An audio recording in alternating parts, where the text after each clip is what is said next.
right. All right.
All right, y'all can hear me now. I was still hooked up to my Bluetooth. The light had went off in my head, so I had to make sure I got it right. All right. All right, we good now. All right, so everybody can hear me now? All right, so tonight's topic is let me hello, Miss Mariah Johnson. How are you? Doing good. Good, good. Thank you for joining me tonight. Of course. So so we're gonna talk tonight about do people need people? And I think it's a very important conversation, and the reason I say it's very important is because sometimes people isolate themselves and they get in places and sometimes they feel as if they don't need anyone due to I guess previous experiences or failures that people I guess have shown them or they've become failures to them. Also, people not coming through when they say they're gonna come through. A lot I guess there's a myriad of things that or reasons why people would say that they don't need people, but I'd have to disagree. And reason being is because I think that throughout life, in order to get information, you're gonna need somebody. In order to get resources, you're gonna need somebody because when we come out the womb, we don't know everything, right? When we come out the womb, we're taught everything. So from a toddler, baby on up, we've learned how to speak, we've learned how to eat, we learned how to walk, we learned how to talk, and all of these things are based upon people. I would not know how to ride a bike today if it wasn't for a person teaching me. And I'm not saying that, people, can't learn anything. They can't learn anything, or I'm not saying that, if a person is around something they can't learn based upon the environment or atmosphere, but I think that we do learn from each other. I don't think there is a person that's on this planet that have not learned anything from any type of resource or person. So that's my thoughts. I think that I'm trying to get Miss AV on. I press add, but it ain't. It's saying add, but it ain't. I don't know if it's her signal Hey, or mine. Dion. But my my my signal pretty strong. Um, so, but anyway, what are your thoughts about that? Well, I think it's easy to go into that mode of isolation, especially when you have experienced hurt from on different levels from different people, um, different categories of people. Maybe you got hurt by somebody's family, and then maybe you got hurt by a friend. Maybe it also happened at school. Maybe it happened at your local church. So when you experience that kind of disappointment on all levels or different levels, you will, as a natural instinct, try to block people out and not deal with them. But ultimately what you are just trying to do is protect yourself. But you doing that is not going to solve the problem one day because one day you're going to need some help or something. Oh, It's going to be something that you cannot do by yourself. right. And there's a multitude of things, but I think when people do that, because I know I've been there before in a sort, and all it is people trying to protect themselves, and that's the best way that they know how. But you will soon realize that you're gonna need you need somebody, and we all need somebody. For sure. I 100% agree. I think a lot of people that position themselves in the manner of saying, I don't need people or I don't need a person to be successful. I think most cases is based upon hurt or trust issues, based upon, people failing them or not coming through. Most cases, people get an ideology or theories based upon experiences or situations. A lot of times people could base their facts off of certain experiences or whatever they felt. So I think that I'm obviously I believe that people need people. I don't think that anybody, especially in the world like today, a lot of times people don't qualify for certain things and they get in certain positions, and the only reason that they get in certain positions or get in that special light is because they know somebody, you know what I mean, or because they needed that individual to either place them there or pour into them so that they can get to that level or whatever like that. So I think that I strongly believe that people absolutely need people, right? Pastor, I'm a pull. Go ahead. Go ahead. I'm sorry. I know you've been counseling people for years. So what advice could you give somebody who might be in that place, who has experienced like a tremendous amount of hurt?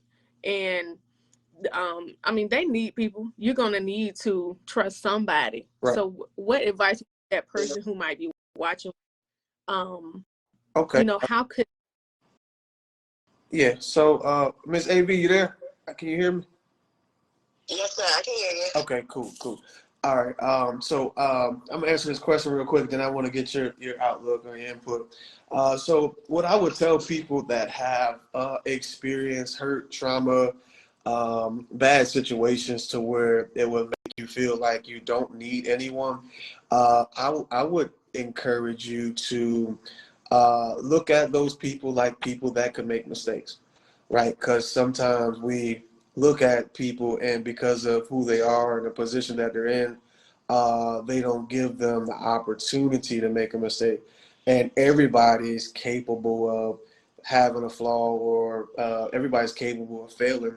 And I would tell them not to give up or, give up hope on people in general just because there were a few bad seeds, because everybody isn't the same and everybody didn't do that to you. And sometimes when, a person do something to us, we make it as if everybody did it to us. Everybody didn't beat you up when you was younger. Everybody didn't tease you. Everybody didn't cheat on you. Everybody, wasn't against you. And sometimes, people they feel that, or they're like, you know, because this one person did this to me, I look at everyone else. So I would encourage them to first know that people are capable of making mistakes. And I think one of the things that we have to do as human beings is make sure we allow people to make mistakes, because and this is why, you know, a lot of people have to walk so uptight. They have to walk on eggshells around people because they're not allowed to make a mistake. And whenever you put a person in a position where they're not allowed to make mistakes, you know, it can make somebody go crazy. You know, if I cannot make one mistake, if I say the one wrong thing or whatever, you know, everything goes crazy. So I would encourage people just to allow people to make mistakes. I mean, don't, you know, boot a person out because they've made a mistake. You follow what I'm saying? Miss AV, what's your thoughts? I agree with both of the comments that you made before I got on. I absolutely believe that everybody needs somebody. Yeah. And maybe more than one somebody. You know, Right. you need more than one person Right. throughout your lifetime Right. to be able to just live and exist. I don't know if y'all remember that movie. It was a movie where a man was stranded on an island and there was no one around, so he created someone. He Wow. used an old soccer ball or something, and he created a face so that he would have something to talk to, so that he can keep his sanity. Wow. Wow. I've never seen that To movie before. create insanity in your brain. Yeah. Yeah. Yeah. So I think so. Well, good. Now, what do you think about what I just said about allowing, you know, people to make room for mistake? And you know, I've learned this a long time ago. You know, when I play sports and stuff like that, because if you're not allowed to miss a shot, you know what I mean. One thing my coach told me, he was like, "Hey, you got the green light. Shoot. I don't care if you miss. Keep shooting." You know, and I used to get scared because like, I'm like, so if I miss, you gonna take me out the game? You know, Right. so coaching people throughout their life, one of the main things to, you know, say and allow people to allow them to know that, hey, listen, you're going to mess up. You're not going to do this perfectly. So, you know, because a lot of times people don't do their best because they're afraid to make mistakes. You know, It's true. That's true. That's absolutely true. And I agree with you 100% that you got to allow people to make those mistakes. So where that goes to is expectations. You know, you can't have these expectations that are beyond. And I think, you know, if we think about when we grow up, kids that are criticized and made critical, and you can't do this, you can't make a steal, you can't make a mistake, and you know, they grow up thinking they have to be perfect. Right. So they have these high expectations, not only of other people but of themselves, and then when they fail, they fall to pieces. Yeah. And they can't even. Yeah. I can piggyback off that too, because once you are held to such a high standard, it's like you can't allow yourself to make a mistake. So just like what you were saying, Pastor P, we allow other people to make mistakes, but we also have to allow ourselves to make mistakes. Yeah. Because you won't, you know, when you think about doing your best, you know, we when I was in elementary school, they would say, try your best, do your best, we are the best. We're Lingelbach. You know, that was my elementary school, whatever, little motto, whatever. That's crazy. I still remember that. But anyway, so one thing I realized is that if I don't have room to make a mistake, it's difficult for growth. Not only difficult for growth, but it hinders my best. It creates such a barrier and hindrance for me to where I can't reach best, or I can't reach potential, because I'm afraid of making a mistake. Right. Because everybody's looking at me like I'm going to make a mistake. Right. And one of the best ways to be the best, one of the best ways to get ahead and to all of those different things like that, is by making mistakes. Because if I don't make that mistake, then I don't know that I should not do this, or you know what I'm saying. So some of the best, basketball players, some of the best artists, some of the best musicians, all of the best of whatever we can think of are people that made mistakes, you know, and, and that's something that I think that us as a culture of people, man, we definitely got to do better, because especially like with businesses and stuff like that, if a person make a mistake, man, they're ridiculed, they're thrown to the dogs. I ain't going back to that black-owned restaurant again. I can't do black-owned businesses. This is right. That's one of the reasons why. But McDonald's make mistakes all day, every day. You know what I mean? But our culture, our culture of people, we struggle with allowing people to make mistakes, especially people that we've looked up to, and people, as I grow older and get a little bit more wiser, I look at things from a different aspect.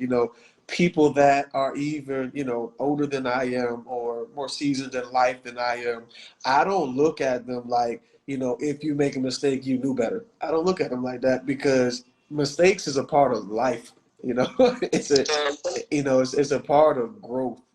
Every step a person takes in life is a part of growing. And one step may be the wrong step. One step to the left may be too wrong. You know what I mean? So that and I think one of the things about that also is the reason why we do need people, and we need the right people. You know what I mean? Not just saying that do people need people, but you definitely need the right people in your life. Sometimes we pick the wrong folks, and all of that stuff like that, and it can kind of tie us down.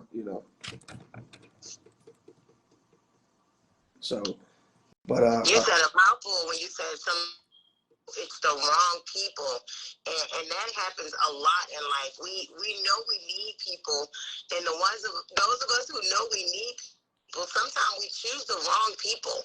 And when we're headed down these poor roads and we end up being in a bad place, we blame that person and then everybody after them. And it's like, you can't blame everybody for one person's mistake. That's right. Just to reiterate what you said earlier, one person's mistake does not mean that everybody else that look like them, sound like them, and act like them are going to do the same thing to you. That's right. That's right. That's right. And that's a part of that thing where people don't like, people don't like to let stuff go, or, get free from stuff that they've dealt with. And, sometimes that stuff hurt people and they want to get rid of it. But then you have a lot of people that just don't want to get rid of it. So they want to have an excuse not to utilize certain resources, or, I can't trust people, so I'm not going to go to this. I'm not going to do that. Well, the reason why I'm like this is because my dad did this to me. Instead of, letting that stuff go, start rebuilding and start, gathering people, the right people to help you, push through your life. Taylor, you seem like you wanted to say something. Oh yeah, I think that's a great point, because whenever you treat people according to how people treated you in the past, or maybe you are holding like this preset not judgment, but like this fixed mindset against other people because what somebody else has done the way that they have done you in the past, and now you're treating other people that come along in your life as if they are those people. That's totally not fair to other people in your life. Just because, like you said earlier, you might have came across some bad apples, earlier on in life, but that doesn't mean that every apple that come after that is going to be rotten. And so I think it's very unfair for us to do that. And you can definitely miss out on, just like huge opportunities, great people, your potential best friend, a potential spouse, a lifelong partner in life, if you have that toxic trait of treating people according to how people treated you in the past, or treating them like they are them, if that makes sense. What you said was real powerful. I know personally several people that missed out on good relationships that could have potentially been something great for them, but because of the treatment that they had before, they thought that every person was like this person, so they missed out on great friendships. Like, people got bruised from their old best friend, so they don't have a best friend no more because their old best friend did them wrong. You know, I'm not gonna get married because or engaged again because my fiance, the last one that proposed to me, did XYZ. So, they compile all of these different issues from the past, and then it really hinders the future. It's blocking you because it's to be honest, it's a lot of good people in the A lot world. of good. I mean, and then what happens is you'll have one bad person to mess it up for everybody. You know what I mean? It's like, just like, and I'm going to have a podcast and deal with, I'm going to talk about racism one of these days, but just like, racism is bad. So, you got one, person that's extremely racist, and then it scars that person from everybody of that same, nature or genre of individuals, that same lineage of people. It's like, I don't like black people, or I don't like white people because of this person said this, or she called me this, or he called me that. So just like the the stigmas of, all black people are thugs, or just because you see one black person thugging or whatever, that doesn't mean that every black person is a thug. Just because you got one white person that's extremely racist doesn't mean that everybody is the same way. And so sometimes we allow one scar from a person or people, and it changes your whole thought process of everybody else. So yeah. Mm-hmm. I can add to that. I'm sorry. Go ahead, baby. Go ahead, Miss A. I You was go ahead. just going to say, even people who are good people and they make a mistake. Yeah. You can make one mistake and somebody will hold that mistake against you forever. Yeah. And it's like, I can never come clean of that. And I know some people think, well, it was kind of a personal mistake, and I've heard this before. Well, it was kind of personal. It was like, I let that person in a place that I've never let any other people into. And for them to injure me in that place, it takes time to heal from that, but it doesn't mean I should ever be allowed in that space in your heart again, Right. And not letting that person, especially if they want to apologize and they want to fix it and they want to correct it, like genuinely. Meaning, now, honestly, when it comes to me, I think about three things when it comes to forgiveness. Not that we talk about forgiveness, but being able to forgive people and let them back in. You gotta repair. You gotta take responsibility, and then you don't repeat. Yeah. The problem is keep. Very good. That's very good. Repair, responsible, and if y'all didn't hear that, that's some good. The 3 R's. That's real. Comments. What is it? Repair, response, and what? Responsibility, and do not repeat. very good power. That's so. I think that just blew my mind. I think that's why it's so important. Like Miss AV, she's my therapist. So one thing that she told me is that you have to deal with your stuff.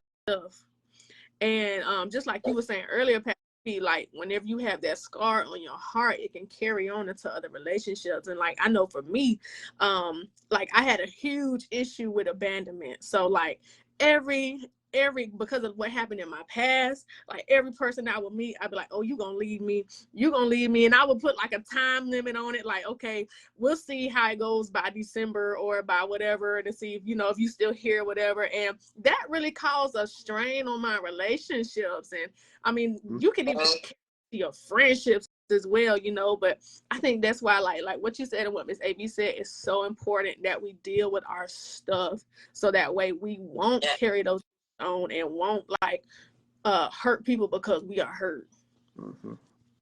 Yeah. You said something real strong, Miss AV, when you was talking about good people, and I do want to say this: good people do make mistakes. It doesn't matter, You can and it does not disqualify a person from being a good person because they did make a mistake.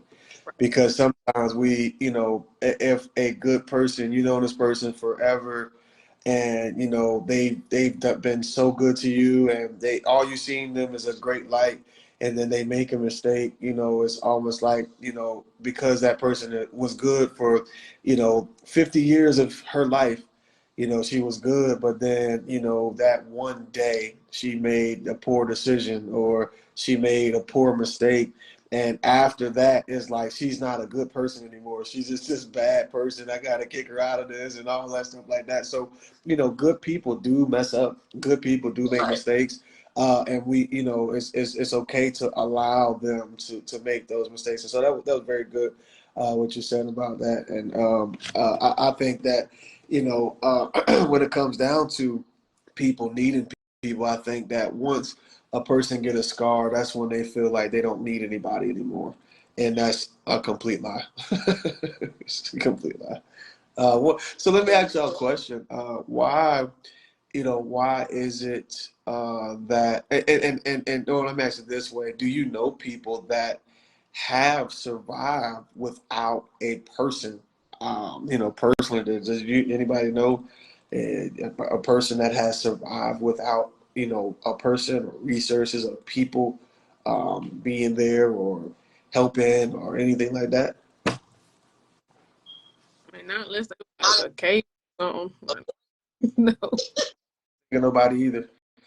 Even if a person is, their family has forsook them, their friends has forsook them, and they become homeless, there's going to be at least one person that's going to be like, hey, I'm going to buy you a sandwich. You know what I mean? It's going to be a person that's going to help that person because, naturally, we're made to help each other, to be honest.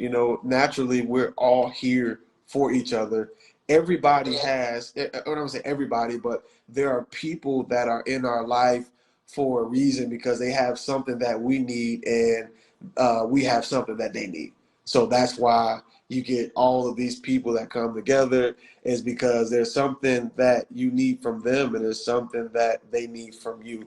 Rather that's going to be when you at your lowest of low, they encourage you. Or rather that's going to be, when everybody's saying, don't buy no house, your credit is raggedy and all this stuff like that. They'll be like, they'll encourage you in that place or whatever the case may be.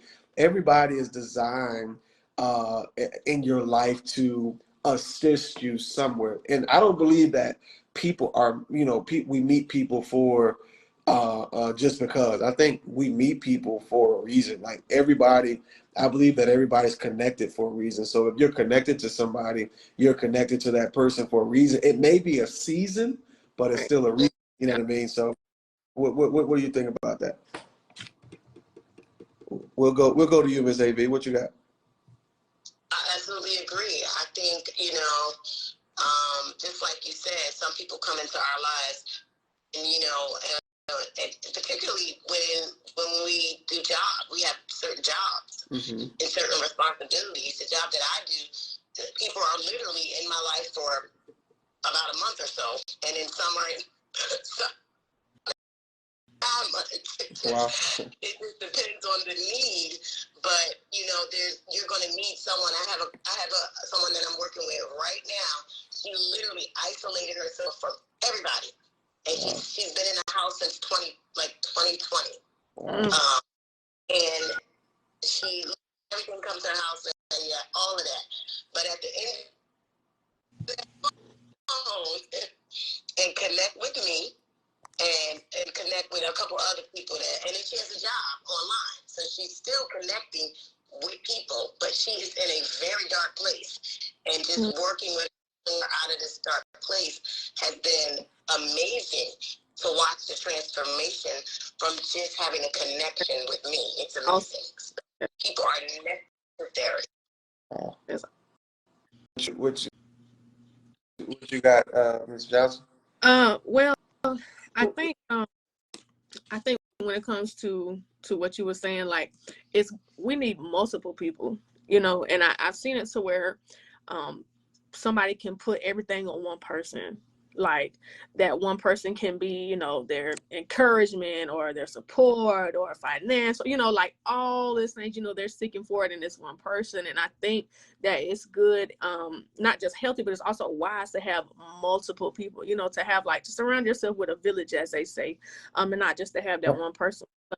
I think it can be very unhealthy, and I don't want to say kind of toxic, but low key when you pulling off of one person so much, you know, that person can't fulfill your needs. And also, I think it's very wise to have multiple people because everybody has like a different perspective on things. There's something that you can give that I can't give. So I think we don't just need, you know, like a few people, but I think we need multiple. Right. And I like to say, yeah, I certainly agree with that.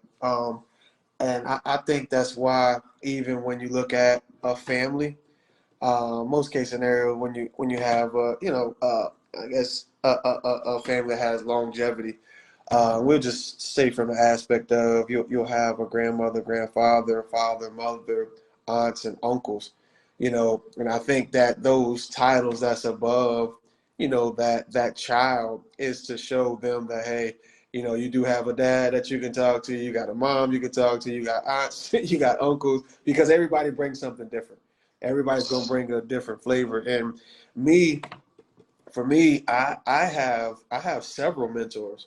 I have one mentor that I go to a lot about pretty much any and everything, but then I have mentors that, you know, see, my pastor is my, you know, my main mentor person that, you know, mentors me through a lot of stuff. But I have old bosses that used to be, you know, my supervisors when I was a manager that I still connect with, and I get information from them about certain decisions that I make in that realm, because I know that they know how to, you know, how it is in that light. So I get information, you know, from different places and stuff like that. So, you know, it's very good to have different resources, when it comes down to getting information and help allowing people to pour into you. Because sometimes we can, you know, we want one person to pour into us, but man, when you eat food, if you just got salt, you know, it's just not going to be, you know, a burst of flavor. But if you got, you know, a little bit of seasoning salt, some garlic, salt, some, you know, some pepper, you know, some, you know, slap your mama, whatever the thing called. But, you know, you have these several flavors to give you a great taste. Mm-hmm. And so that's why it's good to have, you know, several people that can aid you in life. And it's not just, you know, I just need one person. And I'm so glad that, you know, me even being a leader, I don't get jealous or, you know, anything like that crazy stuff when I got other people that's in our congregation. And I'm like, hey, you probably should talk to her. She'll probably be good for that. Hey, you should probably get with this one or sit, you know, because, you know, everybody don't just need to get from one mouth. You know, you can listen to different ones to help you in certain areas of life. So that's my point on that. Absolutely agree. Gotta have multiple. Yeah. I got What you about to say? a question. Yeah, question. I got a question for both of y'all. This is gonna be kind of a curveball. Okay. Okay, so we talking about people needing people, right? Uh-huh. So you know, in a relationship, and let's say one person feels unfulfilled, right? Mm-hmm. Let's say one of the people in that relationship or marriage, you know, one spouse is, you know, we'll just say absent for the most part. Do y'all think that would justify, you know, that person going to somebody else, you know, while they are in that relationship? Because if we need people, do you think that would? Well, I wouldn't say it would justify it. I certainly believe that it would swing a door open, but that doesn't necessarily mean that that person have to go through that door. I think that in something like that, especially a marriage or, you know, if you have a spouse, I think the wise thing to do would be have a conversation. Hey, baby, you know, we're lacking with communicating right now, and it's a huge void, and I need you. I need you in that space. I don't need nobody else. I don't want nobody else there. Just, conversing or letting them know that, hey, listen, there's a space, you're not there for me. I don't see you, we don't hang out. We don't do any of those things, and that's something that I need. I need that part of me needs to be fed. You know what I mean? So I think that I don't think that is justifiable, but I do believe that it could potentially open that door. But I always believe in conversing. I believe that there should be a line of communication of, hey, listen, what's going on? I haven't really seen you much this week. We live in the same house. I haven't really, we haven't spent any time together, and I need that from you. And so when you make indications like that or let people know, blah, blah, blah, then, move forward from there. But I wouldn't say that it is justified. Ms. AV, what you got? I think very similarly. If that's something you need, that's one of the biggest problems that we have in relationships is that we don't share our most important need. Yeah. We think needy. We think we're gonna, cause an argument. Arguing more than you are conversing. When you go to talk about what you really need, you can't go in with why you frustrated. You got to go in the needs. All right, so this is our need that I noticed you have, and this is one that I have, and I'm not getting that fulfilled, and we need to talk about it. Right. So I agree that it swings, it absolutely opens the door for it. Yeah. But you have a choice to make. You got to decide, are we with this person and you want to be with this person? Mm-hmm. You don't want to do something that's going to hurt them. Right. You want to do something that's going to make you closer and not do something that's going to make y'all be further apart. Right. Right. Because heading down the road is going to separate y'all more if you already not feeling something. So if you want to change it, you go to the source and you see if you can correct it. Yeah, very good. And I like to say this, in relationships, you have to remember that people aren't mind readers. It doesn't matter how long we've been together. I can't read your mind. I may have thoughts about what you got and going on and, what you need and all that stuff like that, but I'm not a mind reader. So I'd rather you talk to me. I'd rather talk to you and you get upset or I get upset or whatever and get it out there than for us to be trying to be mind readers, because mind readers going to get you in trouble, because you're going to be thinking that, there's an issue somewhere where it's not. And just because that's what it was the last time doesn't mean that that's what it is this time, So we got to remember that we're not mind readers. It don't matter. You can be together for 20 years. I still can't read your mind. That's what do knock that one out the park, because well, I didn't tell her because she's supposed to know me, or I didn't tell him because he should know. How he reading your mind though? He can't. I can't read your mind. I've gotten in trouble so many times in relationships because I thought that this person should have known that, and whenever I confront them, like, you should have known this, they were like, no, I didn't. And now I look like I got cake on my face because they didn't know, and I thought they didn't know. But I just want to ask that question. I don't condone that at all about my question, but I just want to, throw a little spice in there. But yeah. Yeah, no, that's good. But yeah, we I think that as people grow together, and I'll say this, and I will add to this. It don't matter if you know me for 15 or 20 years, people do change in seasons of their life. Right, so just because my favorite color was green, when I was 17, now that I'm 36, that doesn't mean that green is still my favorite color, because I may have learned about a different color. So, as you get older, you get more knowledge.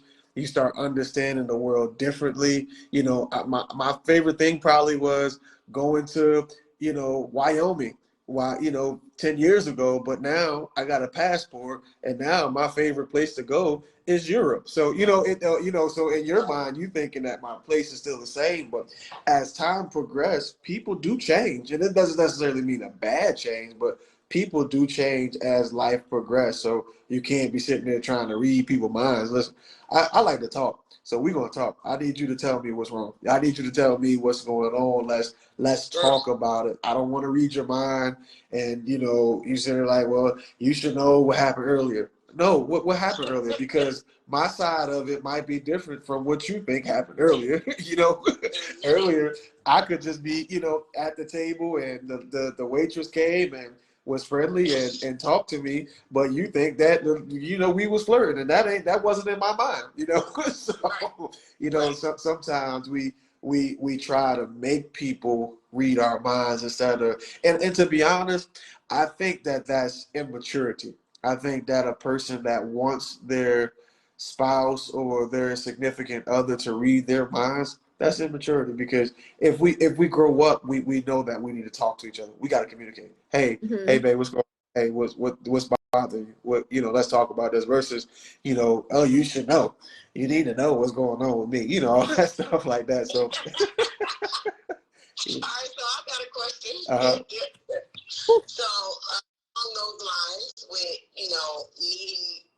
needing people, and then needing to have these conversations, then you have somebody that they know they need to talk, but they don't want to, and they're just like, there's nothing to talk about.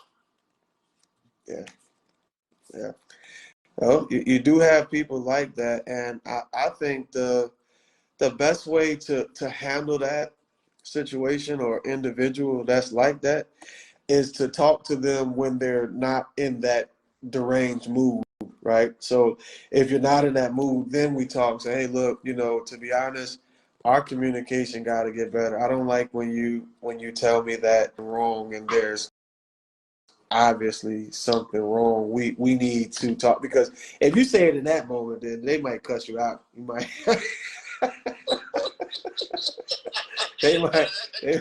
they might give you a few words that they probably should give you. But if that's how the individual is, I me personally, I will wait until they're not mad and explain to them how important it is to talk, versus just saying that there's nothing wrong, or hey, take you an hour or so to get yourself together, and once you get yourself together, okay, now we can discuss what's going on, right? Ms. Johnson, what you think? Me, I can speak about that, because I used to be that person, so where like I would just shut down and I wouldn't want to talk anything. But the reason why I was doing that is because I had a hard time saying what I was thinking. And so it's like my mind is, I'm having all these thoughts, all these feelings going on, and it's like I can't express myself in a proper way. And so I would just completely shut down. And so what I would say to the person who might be experiencing that on that side is like, find a different way of communication. So like find a way to like gather your thoughts. Like maybe you need to take a step back for a little while and write stuff down, so you can clearly communicate how you're feeling. Because I know like I was shut down, because if I said how what was going on in my head at the moment, it wouldn't come out right, and it would come out like in like a wrong tone, or it might come out with frustration, and even though I'm not intending to make you feel no type of way, it's gonna come out that way because I'm having communication issues within myself. So I don't know if anybody else can relate to that, but that was definitely me. So yeah, I just recommend having like different means of getting your thoughts out and stuff, and then going to talk about it. That's good. I like it. Very good. So let me ask y'all a question, and this is, is texting a good way to communicate in situations like that? No, sir. Well, we live in a digital society, and that's how people communicate. I don't know. I mean, I want to say no, because I think it's proper to talk to somebody in person. You can see feelings, facial expressions, all of that. But like I said, earlier, some people might have a hard time communicating in a verbal manner because, like I said, we are in a digital society nowadays. So that might make sense and work for some people to type things out and to write things out. But I do think, is it a good way?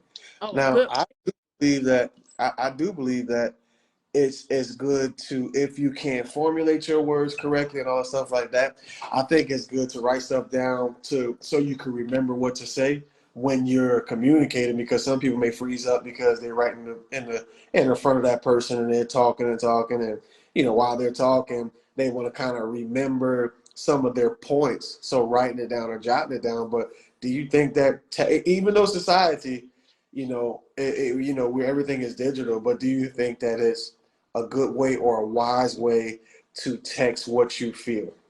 No, I don't think so. I don't think it's wise. I mean, it might work, but I don't think it's the best, and I don't think it's wise. Yeah, I don't think it's good at all. Miss AV, what'd you say?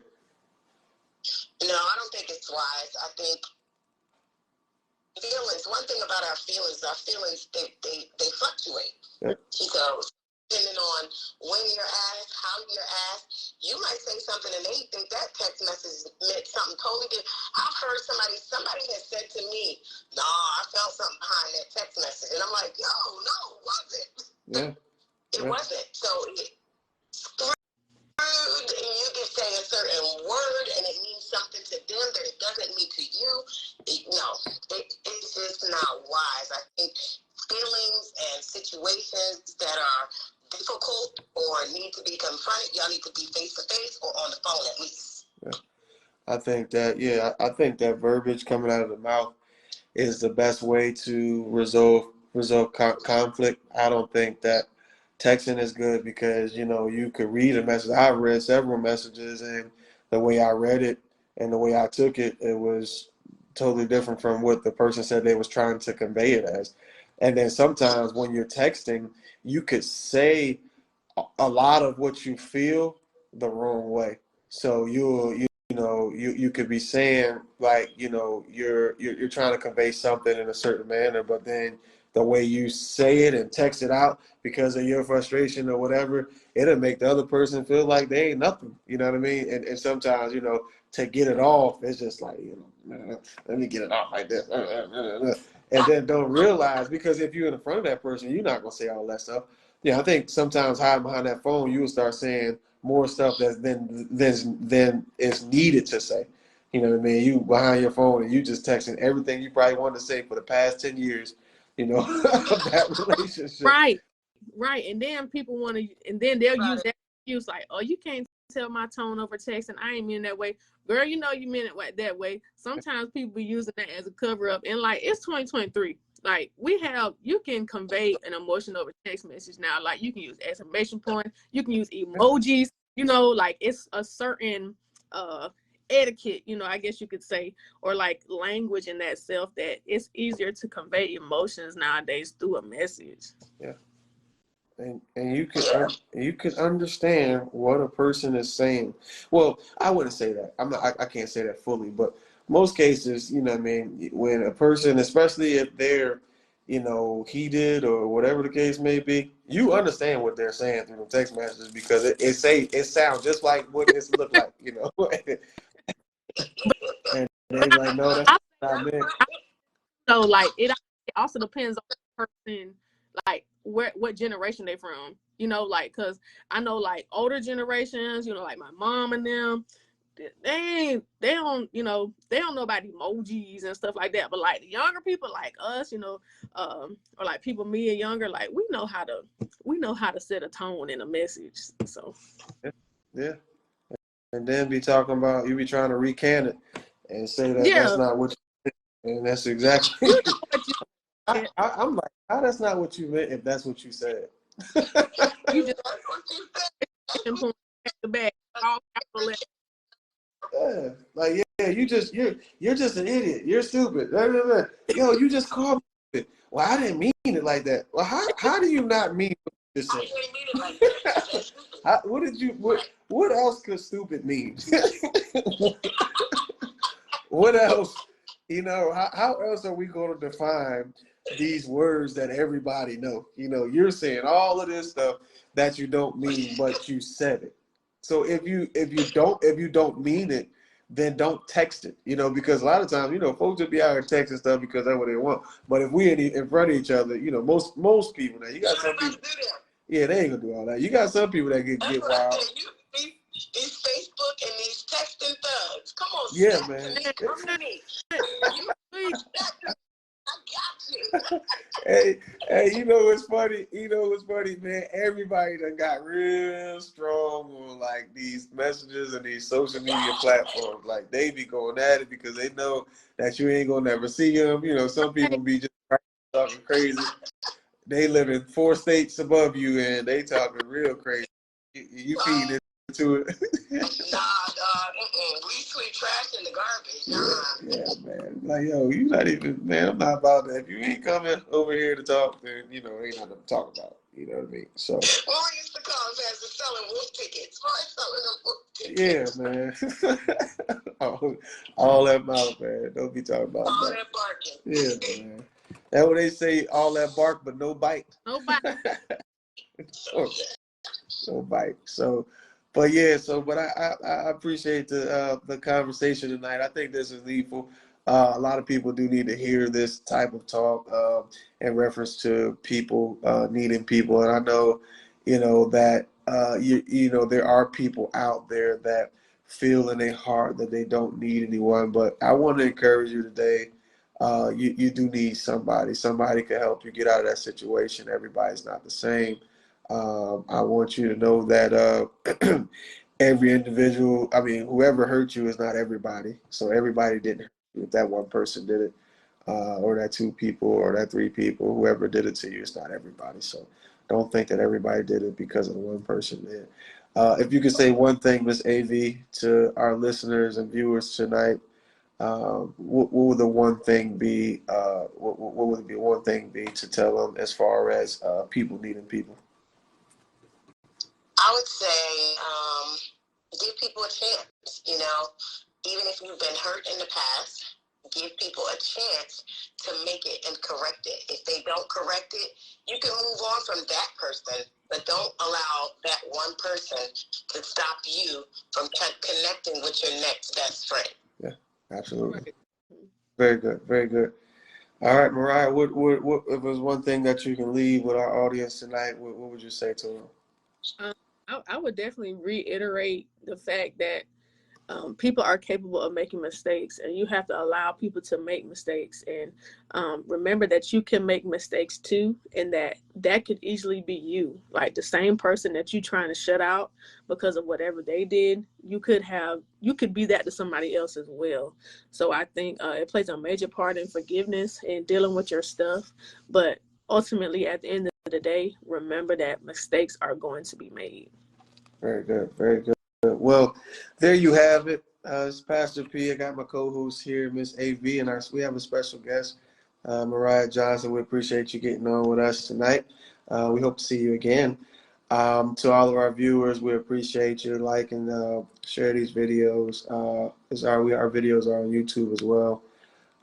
So that's it for tonight. Everybody have a wonderful night. This is Pastor P again, inspiring smiles and behaviors through great talks. Have a good night. Right.